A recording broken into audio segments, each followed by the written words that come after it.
Hello বন্ধুরা, বাংলাদেশের সঙ্গে কোন দেশের সম্পর্ক ভালো আগে তো আপনারা মোটামুটি সকলেই জানতেন, কিন্তু এখন ছাত্র আন্দোলনের বিপ্লবের পর বাংলাদেশের নতুন পথ সৃষ্টি হয়েছে।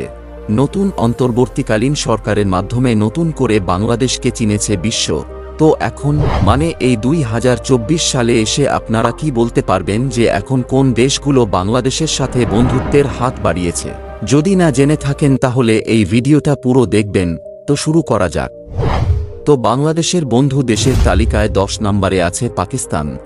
আগে পাকিস্তানের সঙ্গে বাংলাদেশের দ্বন্দ্ব থাকলেও এখন বাংলাদেশ পাকিস্তানকে বন্ধু দেশ হিসেবে স্বীকৃতি দেয়। আর তার আরেকটি প্রমাণ হচ্ছে ডক্টর ইউনূসের সাথে পাকিস্তানের প্রধানমন্ত্রী শাহবাজ শরীফের 2 দিন আগের মতবিনিময়ের চিত্র। মঙ্গলবার 24 সেপ্টেম্বর নিউ ইয়র্কে জাতিসংঘ সদর দপ্তরে একটি ইভেন্টের সাইডলাইনে এই দুই নেতা কথা বলেন। এ সময় তারা একে অপরের সঙ্গে দুই দেশের সম্পর্ক নিয়ে উৎফুল্ল প্রকাশ করেন। তো 9 নম্বরে যে দেশটি রয়েছে সে দেশটির নাম হচ্ছে নেপাল। ঐতিহাসিকভাবে বাংলাদেশ ও নেপালের বন্ধুত্ব খুবই ভালো ছিল। আমাদের মহান মুক্তিযুদ্ধের সময়ও নেপাল আমাদের সমর্থন দিয়েছিল এবং বিভিন্নভাবে সাহায্য সহযোগিতা করেছিল। ভৌগোলিকভাবে আমাদের অন্যতম নিকটতম প্রতিবেশী দেশও হচ্ছে নেপাল। আর বাণিজ্যিক দিক থেকেও অনেক বেশি ভালো পর্যায়ে রয়েছে এ সম্পর্ক। আশা করি সামনের দিনগুলোতেও দুই দেশের সম্পর্ক ভালো থাকবে। তো বাংলাদেশের বন্ধুত্বপূর্ণ দেশের তালিকায় 8 নম্বরে রয়েছে ফিলিস্তিন। ফিলিস্তিন হচ্ছে একটি যুদ্ধ বিধ্বস্ত দেশ, তাই খুবই খারাপ সময় পার করছে এই দেশটি। তবে ফিলিস্তিন ও বাংলাদেশের মধ্যে দ্বিপক্ষীয় সম্পর্ক ঘনিষ্ঠ এবং আন্তরিক বলে বিবেচনা করা হয়। আর বাংলাদেশ সার্বভৌম ফিলিস্তিন রাষ্ট্রকে সমর্থন করে এবং ইসরায়েলের অবৈধভাবে ফিলিস্তিন দখলে সমাপ্তি দাবি করে। তাছাড়া বাংলাদেশ সরকার তরুণ ফিলিস্তিনিদের বাংলাদেশে উচ্চতর শিক্ষা গ্রহণের সুযোগ প্রদান করে এবং উভয় দেশ সামরিক ক্ষেত্রে পারস্পরিক সহযোগিতা করে। আর বন্ধুত্বপূর্ণ দেশের তালিকায় 7 নম্বরে রয়েছে সৌদি আরব। বঙ্গভবনে একবার রাষ্ট্রপতির সঙ্গে সৌদি আরবের হজ ও ওমরাহ বিষয়ক মন্ত্রী ডক্টর তৌফিক বিন ফাউজান আল রাবিয়ার সঙ্গে একান্ত সাক্ষাৎকার হয়েছিল। তখন বলেন সৌদি আরব বাংলাদেশের ঘনিষ্ঠ বন্ধু। দুই দেশের মধ্যে বিরাজমান সম্পর্ক অত্যন্ত চমৎকার এবং সৌদি আরবে বাংলাদেশি প্রবাসী রয়েছে অনেক বেশি, প্রায় 20 লাখের মতো। এবং এই সৌদি আরব থেকে বাংলাদেশি প্রবাসীরা অনেক রেমিটেন্স পাঠিয়ে থাকে বাংলাদেশে, যা রেমিটেন্সের প্রায় 100 ভাগের 20 ভাগ। তোর 6 নম্বরে যে দেশটি রয়েছে সেই দেশটির নাম হচ্ছে ইন্দোনেশিয়া। বিশ্বের অন্যতম মুসলিম দেশ হিসেবে ইন্দোনেশিয়া বাংলাদেশকে স্বীকৃতি দেওয়ার পর 1972 সালে বাংলাদেশ ও ইন্দোনেশিয়ার মাঝে আনুষ্ঠানিকভাবে কূটনৈতিক সম্পর্ক প্রতিষ্ঠিত হয় এবং তারপর থেকে বাংলাদেশ ও ইন্দোনেশিয়ার মধ্যে বাণিজ্যিক, অর্থনৈতিক ও সামাজিক সম্পর্ক সৃষ্টি হয় এবং বর্তমানে দুই দেশের সম্পর্ক আরও জোরদার হচ্ছে বলে জানা যায় এক ব্রিফিংয়ে। তো বাংলাদেশের বন্ধুত্বপূর্ণ দেশের তালিকায় 5 নম্বরে রয়েছে ভুটান।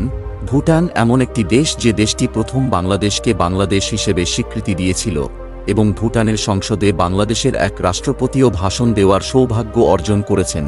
ভুটান আমাদের দক্ষিণ এশিয়ার একটি ছোট রাষ্ট্র হলেও বন্ধুত্বের দিক থেকে অনেক বড়।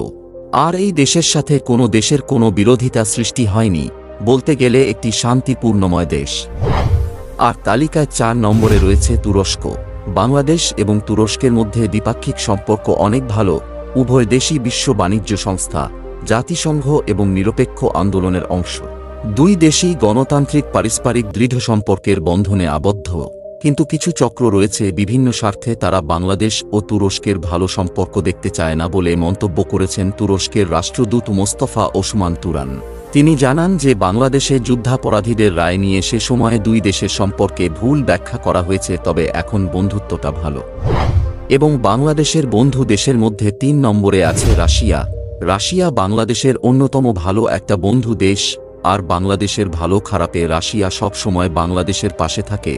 রাশিয়া দেশটি বাংলাদেশের অবকাঠামো উন্নয়নেও অনেক বড় অবদান রাখে এবং বাংলাদেশকে রাশিয়া অনেক ক্ষেপণাস্ত্র দিয়ে সহযোগিতা করে। আর বাংলাদেশও রাশিয়ায় পোশাক রপ্তানি করে থাকে।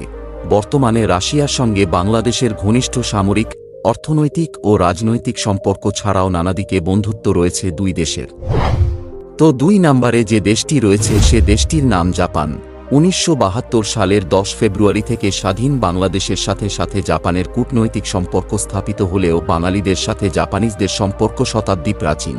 জাপানকে ঐতিহাসিকভাবে বাঙালিরা বন্ধু রাষ্ট্র মনে করে। বাংলাদেশ ও জাপানের পতাকার মধ্যেকার সামঞ্জস্যই বাঙালি জাপানিজ সম্পর্ক পরিষ্কার ধারণা দেয়, আর বাংলাদেশের অনেক উন্নয়নেও জাপানের অনেক ভূমিকা রয়েছে এবং সামাজিক রাজনৈতিক দিক থেকেও অনেক ভালো সম্পর্ক রয়েছে দুই দেশের।